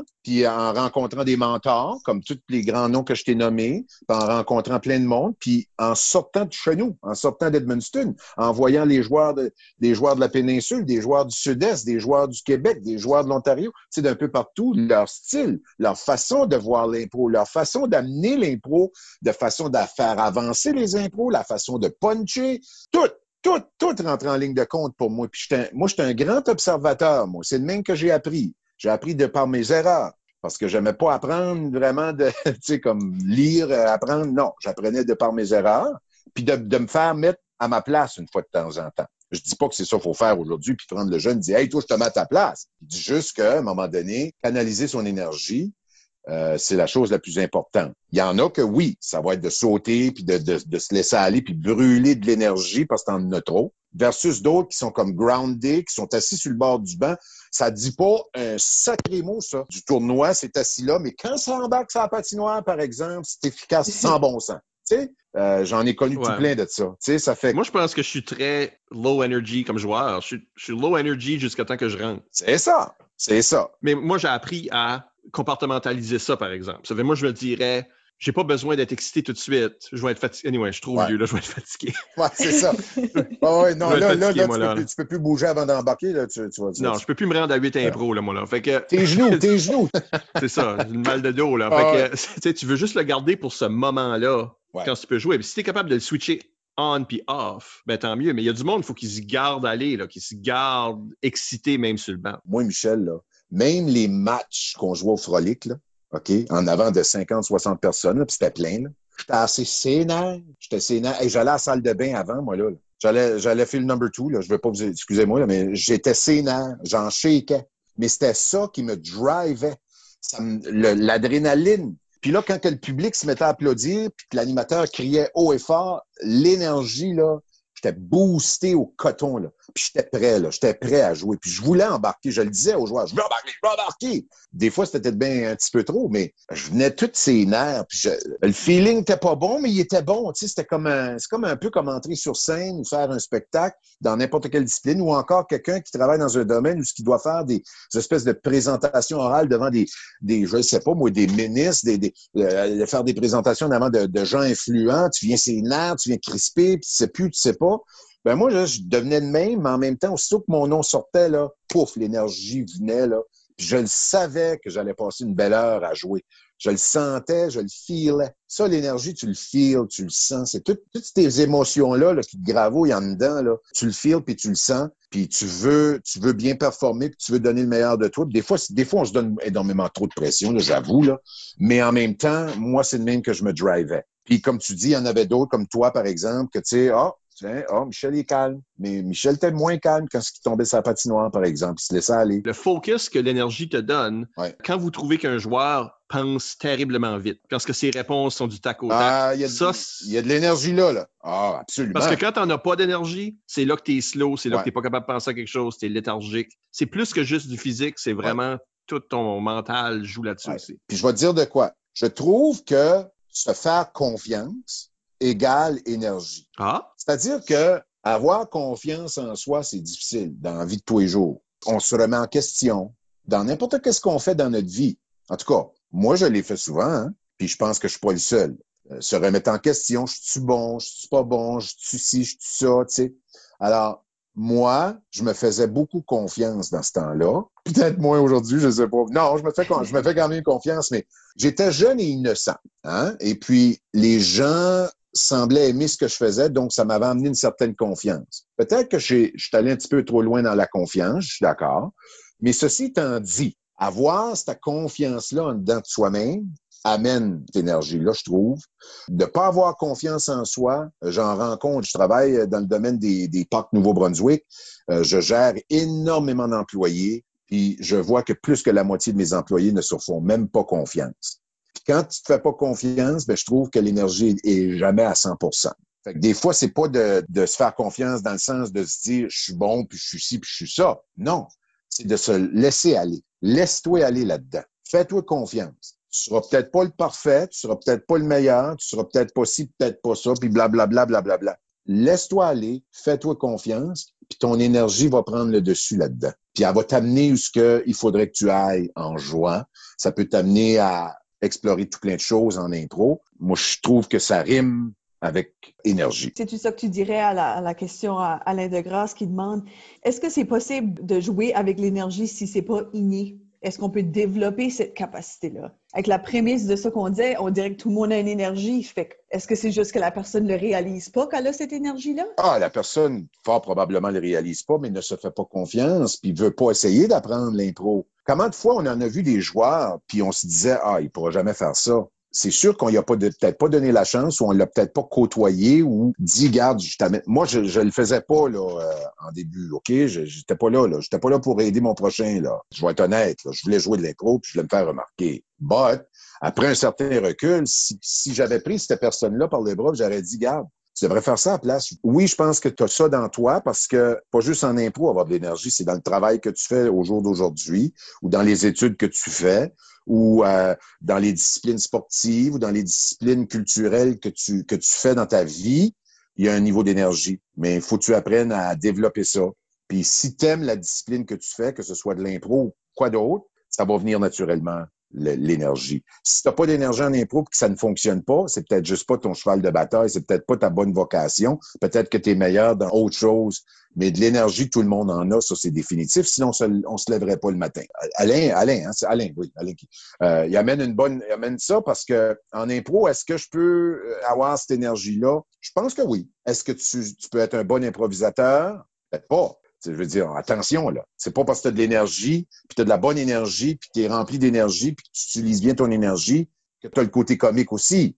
Faisons attention à ça aussi. Il faut que tu l'aies, là, un peu. Bon, ça s'apprend. C'est un outil. C'est un outil parmi tant d'autres, là. Oui, mais ça s'apprend. Mais si t'es juste pas drôle, t'es juste pas drôle. Va-t'en chevaux.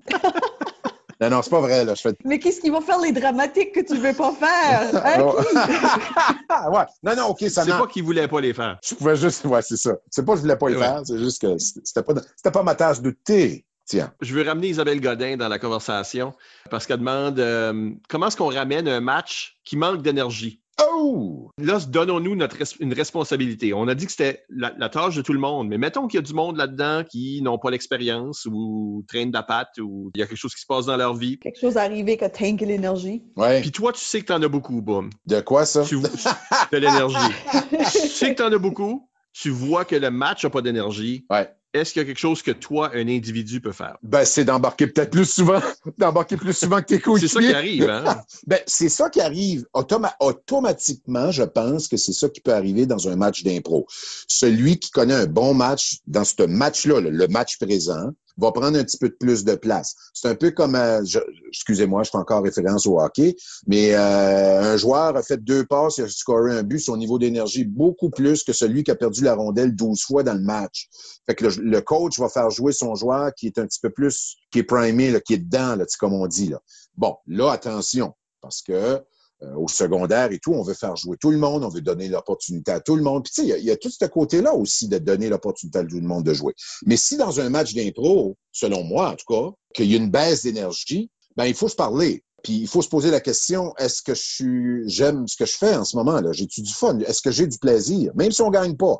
C'est ça qui arrive souvent, je trouve, moi, que j'ai vu souvent, c'est que là, tu perds le match 8-5, puis tu sais qu'il va rester 3 impros. Tu sais que tu gagneras pas le match. C'est quoi tu fais? Ton énergie est à bas? Es-tu à bas l'énergie? Ben, je pense que oui, moi. En tout cas, j'ai vu des équipes avoir la mine à bas parce qu'ils savaient qu'elles n'allaient pas gagner le match. Mais t'es là pour quoi, là? T'es-tu là pour entertainer un public puis d'avoir du plaisir ou t'es là pour gagner, là? Parce qu'on se l'a tout le temps fait dire, jeune, jouer de l'impro, on joue avec l'autre équipe, on joue pas contre l'autre équipe. Ben, si on joue pas contre l'autre équipe puis qu'on sait qu'on va perdre le match, pourquoi est-ce qu'on perdrait tout ce niveau d'énergie-là? Isabelle, on est tous différents, chaque être humain, puis perdre son niveau de confiance, d'énergie, là, il n'y en a pas un qui est pareil. Il y en a qui vont garder le même énergie, même s'ils perdent 12-0 d'un match d'impro, puis il va dire, ben regarde, hey, c'est le fun, ça ici. Puis en même temps, tu as l'autre joueur, lui, qui, si on perd, là, moi, on perd la game. Ça donne quoi, là? Ça donne, tu sais que ça donne.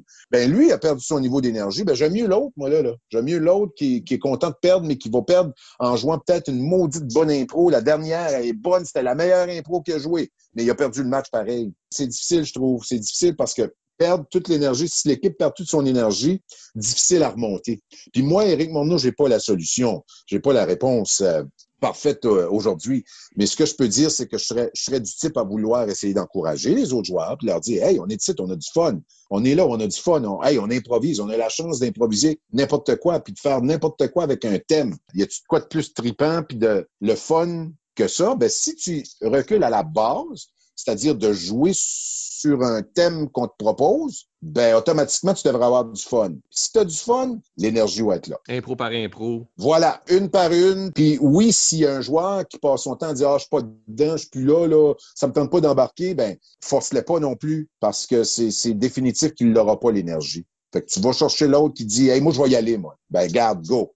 Peut-être que lui qui avait le go-get va redonner cette énergie-là à l'autre qui était sur le banc et qui est déprimé de sa vie. Là, tu sais. Je l'ai vu en masse souvent, ça. Je pense que ça qui est intéressant, c'est de partir de la prémisse qu'on a commencé, dans le fond, cette section ici, avec que tout le monde est responsable. Ouais. Puis je pense que quand tu reconnais que tout le monde est responsable, comme je pense que l'exemple le plus évident, c'est que la foule réagit pas. Ouais. Je pense que ça, c'est l'affaire qui arrive le plus souvent, où est-ce que, tu sais, les impros sont drôles, là, puis ils sont fun, puis ils sont intéressantes, puis là, tout le monde est dans le salle, et comme...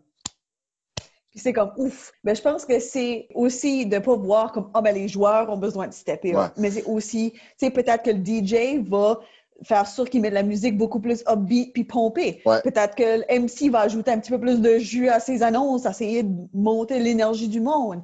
Tout le monde a comme une fonction là-dedans. Je sais que comme arbitre, moi, j'interviens beaucoup plus si le match est plate. Parce qu'on n'a pas utilisé le mot plate, mais c'est ce que ça veut dire un match pas d'énergie. Là. Ce match-là est plate.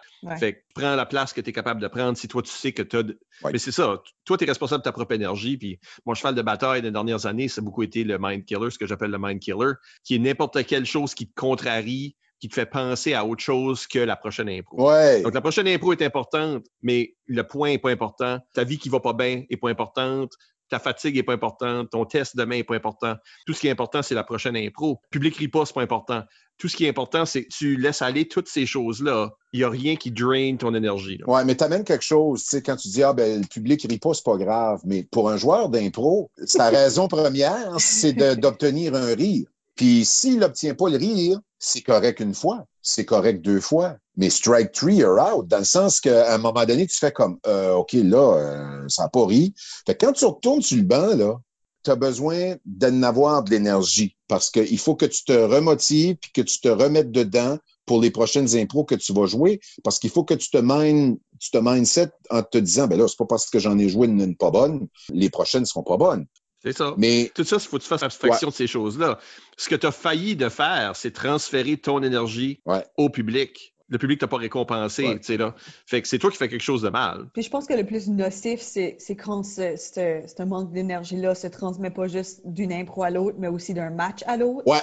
Tu dis, la foule de telle ligue, ils réagissent pas bien à mon jeu, fait que whatever, tous les matchs que je vais jouer devant eux vont être pas bons. Puis que là, tout d'un coup, ton énergie est pré-drainée pour le prochain match. Il y a du monde qui, comme, abandonne. On l'a vu beaucoup. Puis c'est dommage parce que c'est pas parce que tu connais un mauvais match ou tu connais quelques mauvaises impros que le reste de ta fin de semaine ou de ton tournoi ou peu importe va l'être. Mais ça, là, c'est tout dans la tête. C'est de savoir bien canaliser tes énergies puis de pas te laisser abattre ou downer de par une mauvaise impro ou un mauvais commentaire de quelqu'un, whatever, durant la fin de semaine.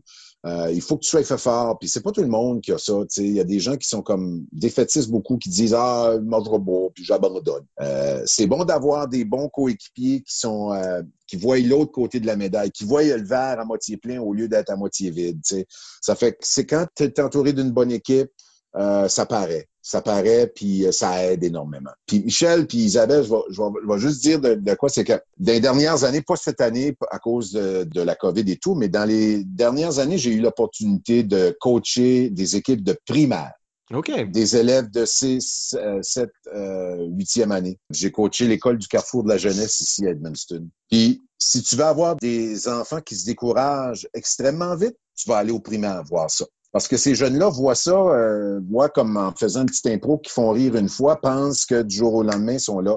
Puis ils vont jouer un autre impro, ils vont se mêler, ils vont se tromper, puis ils vont se décourager là, tellement vite, là. Puis ils voudront plus venir jouer, puis ils vont même brailler le vie, là. Ce que j'ai aimé de coacher ces jeunes-là, c'est de les prendre ensemble en groupe, puis de leur parler de tout et de rien. Et non pas juste l'impro, mais d'apprendre à se faire confiance. Puis d'apprendre à se lâcher lousse, puis de rire de soi-même, puis d'apprendre qu'on peut pas toutes les gagner, les maudites impros, puis on peut pas tout être bon, puis on peut pas tout être ci, puis on peut pas tout être ça. Puis ça vient avec l'éducation, dans le fin fond, tout ça, je trouve, un petit peu.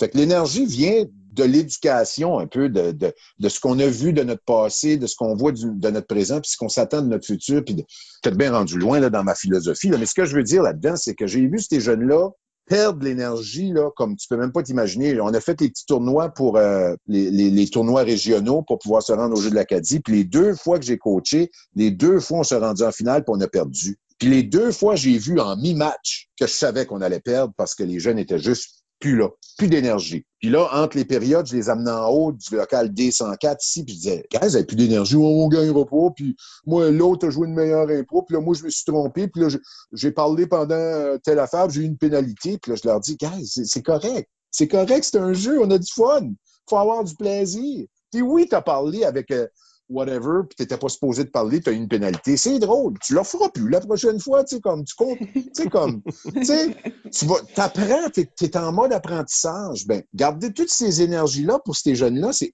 extrêmement difficile. Ils sont très durs sur eux autres même. Au jour d'aujourd'hui, ils sont encore plus durs sur eux autres.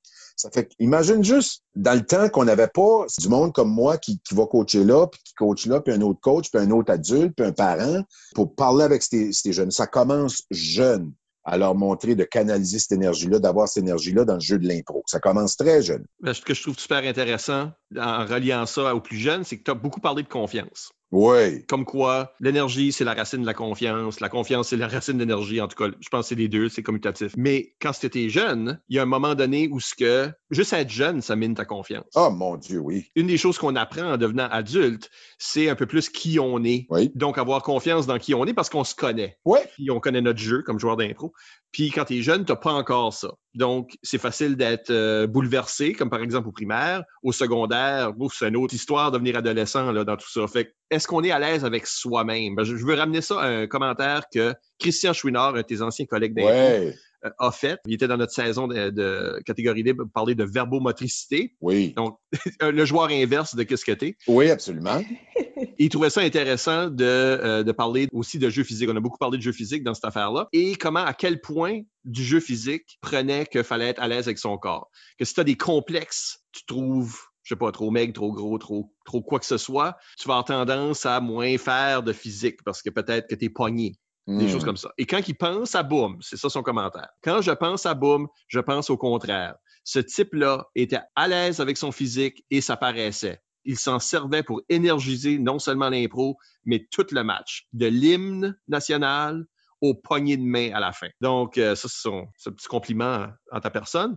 Mais justement, là, est-ce que être à l'aise avec qui on est fait partie de canaliser cette énergie-là? Tu amènes un bon point. Par contre, quand M. Chouinard fait son commentaire, il était à l'aise avec son corps, à l'aise avec lui-même, je te dirais que c'est pas nécessairement la vérité. J'étais un gars qui était très complexé de son corps. J'étais pas le gars qui se mettait en bédaine. J'étais pas le gars qui, tu sais, j'étais complexé, moi. Parce que je voulais bien paraître, je voulais pogner avec les filles, whatever. Tu comprends, on a tout passé par là. Un moment donné dans notre vie, j'étais pas extrêmement à l'aise, moi, avec mon physique et avec ce que je faisais. Par contre, j'utilisais ça. C'était une sortie, une façon pour moi de l'être dans le fin fond. De rire de moi-même, de mon physique, de bouger, d'être physique. Ça m'a emmené cette certaine confiance-là. J'étais quelqu'un qui était complexé. Je le suis encore à 45 ans. Je suis une personne qui est relativement moins à cette heure-là.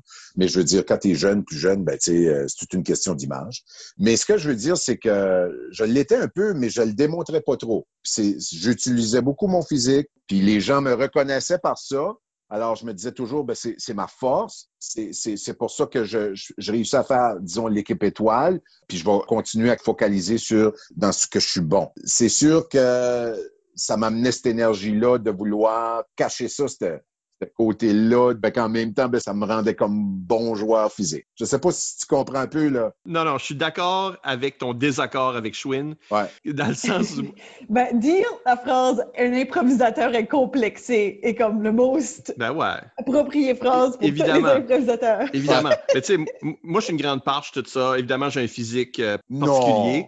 Ben, les gens peuvent pas le dire là, à la radio comme ça. Là. Ouais. Mais c'est le cas. Fait que quand t'es difforme, t'es peut-être pogné dans la vie, mais moi, je pense que c'est à propos de rendre ça une arme, rendre ça un outil, de dire, oui, dans la vie, c'est pas optimal avoir ma forme physique. En impro, ça peut être une force. Donc, je vais l'utiliser et c'est pas de dire je suis à l'aise, c'est de dire j'accepte que c'est ça que c'est. J'accepte aussi que je devrais l'utiliser comme que je devrais utiliser tout ce que j'ai en moi pour faire de l'impro. Oui.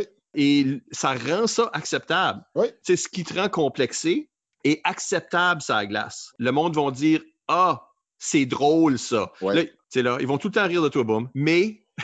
Juste une case que tu te demandais. Oui, c'est ça. Ouais. Mais c'est par choix. Ouais. Là, tu es en train de dire « Oui, vous riez de moi, hein, mais c'est parce que j'ai décidé que vous allez rire de moi. C'est moi qui vous fais rire, pas vous autres qui me pointent du doigt. » J'appelais ça un mécanisme de défense. Un mécanisme. On a tous des différents mécanismes. Hein. Je me disais, ben, je vais y aller à fond de train, that's all.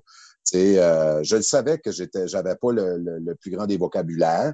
Moi, j'admirais ça beaucoup. J'aurais aimé avoir cette espèce de dextérité de pouvoir m'exprimer, me verbaliser, mais tu sais, quand tu cherches tout le temps tes mots, à un moment donné, ben, saute dans les airs, tire-toi à bas, mon homme. Puis, à un moment donné, ben, c'est comme ça que j'ai commencé à être plus physique. Puis, les gens semblaient l'apprécier. Puis, anyway, ça a fait le joueur que j'étais, tu sais. Puis je regrette pas ça du tout. Je regrette absolument rien de ça.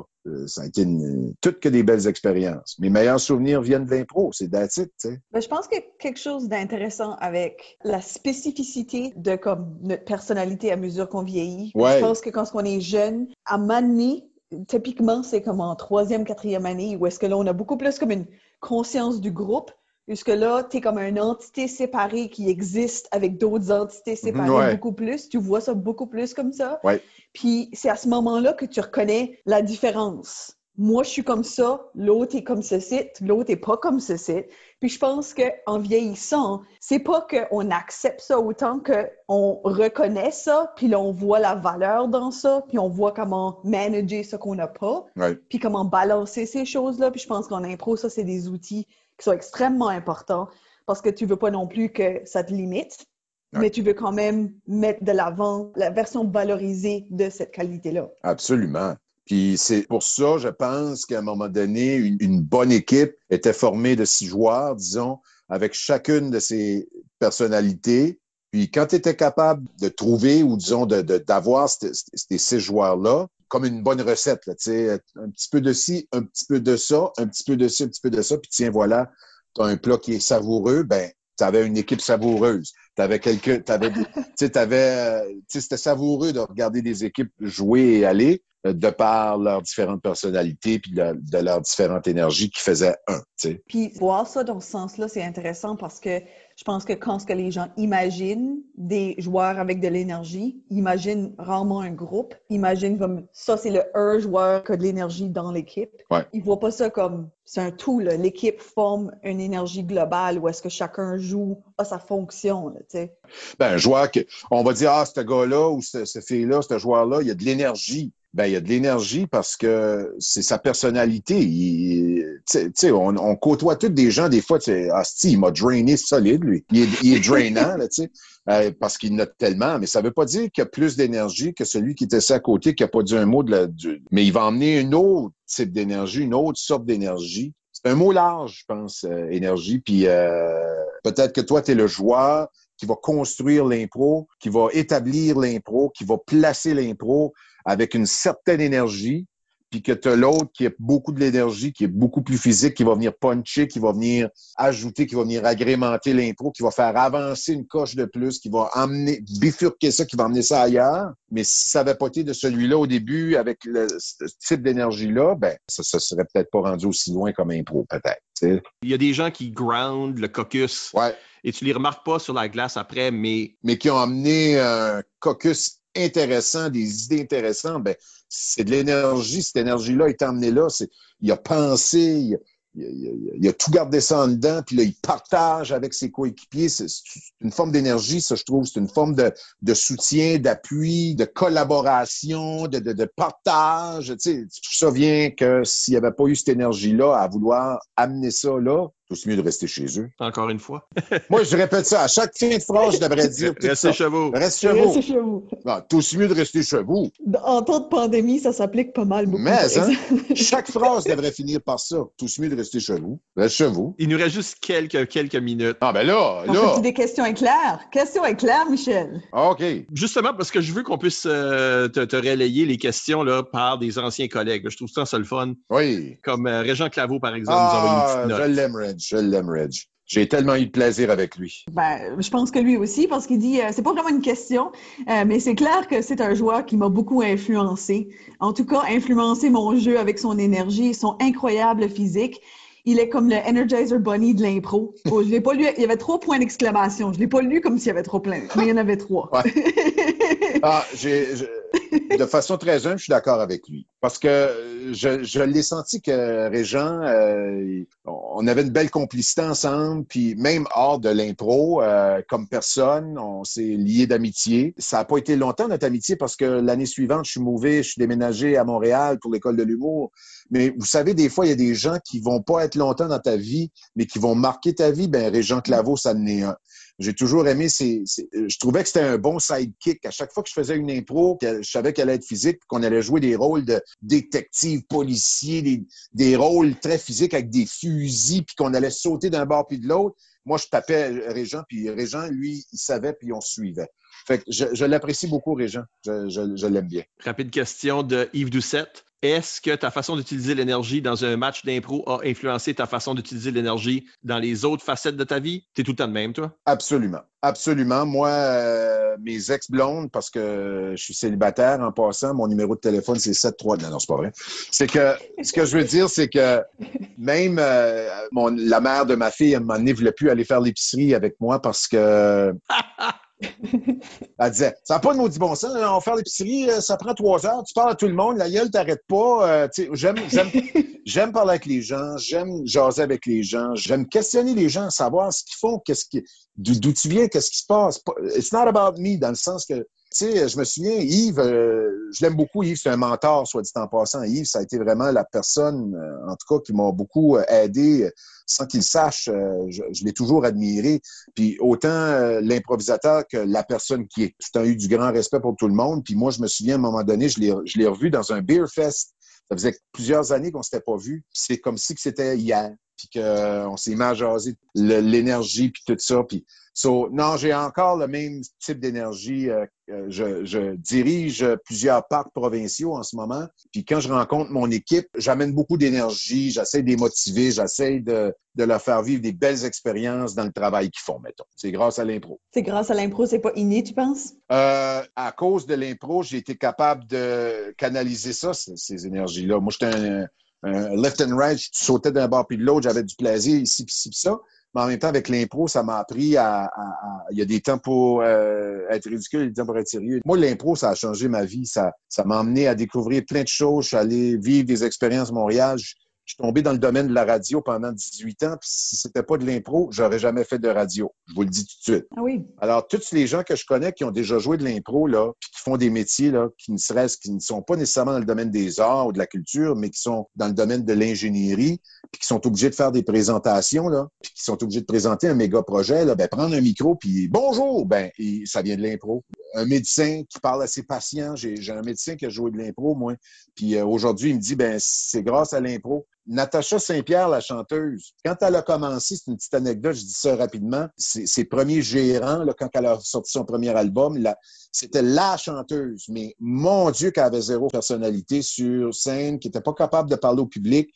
Puis on m'avait téléphoné et on m'avait dit, peux-tu amener Natacha Saint-Pierre à jouer des matchs d'impro avec toi dans des différents endroits? Puis on lui a montré comment être sur une scène, comment parler, puis parler entre les chansons, puis parler de soi-même.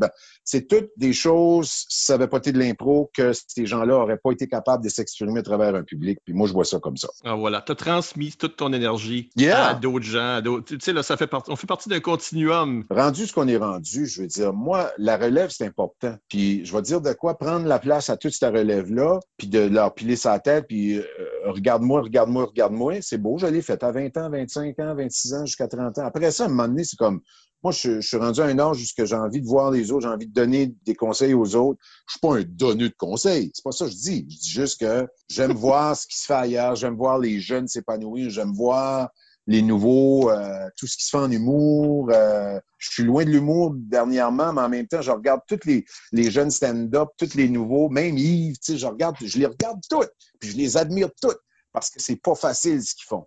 Puis ça prend du courage, puis ça prend de l'énergie. Alors voilà, là-dessus, on vous rappelle que vous pouvez nous laisser des commentaires par courriel au improvisationnb@gmail.com, sur le blog d'ImproNB au impronb.wordpress.com ou sur les médias sociaux, nous sommes ImproNB sur Twitter et sur Instagram et Improvisation NB sur Facebook. Écoutez tous nos épisodes au complet par l'entremise du blog, Apple Podcasts, Spotify ou YouTube.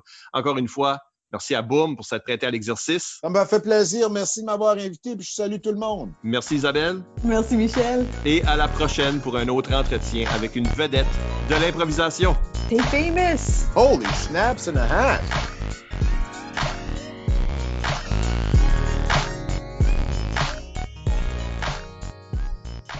En d'autres mots, ferme ta gueule jusqu'à temps qu'on te dise ça. I've never been so ready. Tu fais des babayes, mais c'est audio, hein? I know.